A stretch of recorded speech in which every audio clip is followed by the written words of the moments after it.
नमस्कार, आप देख रहे हैं वीके न्यूज। मैं अमित भोबिया।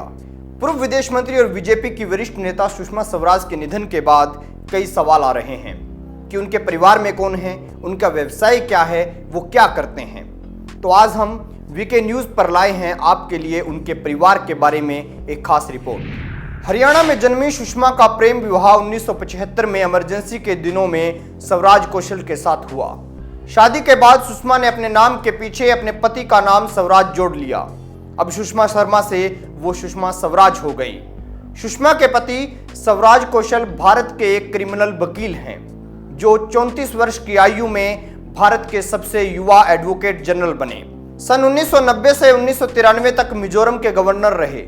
1998 से 2004 तक संसद के सदस्य रहे और अब वे भारत के सर्वोच्च न्यायालय के वरिष्ठ अधिवक्ता हैं। सुषमा स्वराज की इकलौती बेटी है और उनका नाम है बांसुरी स्वराज। बांसुरी तब खूब चर्चा में आई जब उनका नाम एक केस में आया। वो केस क्या था आपको बाद में बताएंगे, लेकिन पहले जान लीजिए कि बांसुरी है कौन। बांसुरी ने अपनी ग्रेजुएशन की पढ़ाई ऑक्सफोर्ड विश्वविद्यालय से की है और इंटर टेम्पल से कानून में बैरिस्टर की डिग्री ली है। अब वो पिता की तरह क्रिमिनल लॉयर हैं। बांसुरी दिल्ली हाई कोर्ट और भारत के सुप्रीम कोर्ट में क्रिमिनल लॉयर हैं। अब आपको बताते हैं वो केस क्या है जब बांसुरी इस देश में चर्चा का विषय बन गई। मीडिया के कैमरे बांसुरी की तरफ तब गए जब ये रिपोर्ट सामने आई कि भ्रष्टाचार के आरोपी आईपीएल के पूर्व कमिश्नर ललित मोदी की लीगल टीम में बांसुरी स्वराज का नाम शामिल है। 27 अगस्त 2014 में हाईकोर्ट ने ललित मोदी का पासपोर्ट बहाल कर दिया था।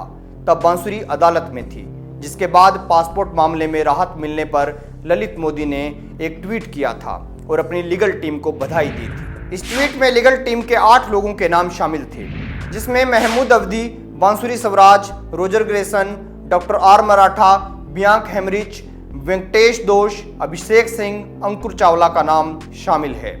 उस वक्त इस बात को लेकर खूब हंगामा हुआ था कि सुषमा स्वराज की बेटी ललित मोदी की मदद कर रही है, लेकिन बीजेपी ने बांसुरी का बचाव करते हुए कहा था कि सुषमा स्वराज की बेटी का अपना एक प्रोफेशन है, वो अपने काम के लिए आज़ाद है।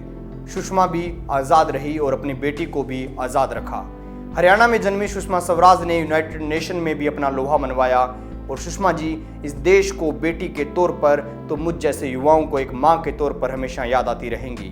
दोस्तों, आपको अगर उनके जीवन के बारे में कुछ पता है या आप कुछ जानना चाहते हैं तो कमेंट बॉक्स में जरूर बताएं। इस वीडियो को ज़्यादा से ज़्यादा शेयर करें ताकि लोग सुषमा जी के जीवन के बारे में जान सकें। और खबरों से जुड़े रहने के लिए हमारे चैनल को सब्सक्राइब करें। देखते रहिए वीके न्यूज़।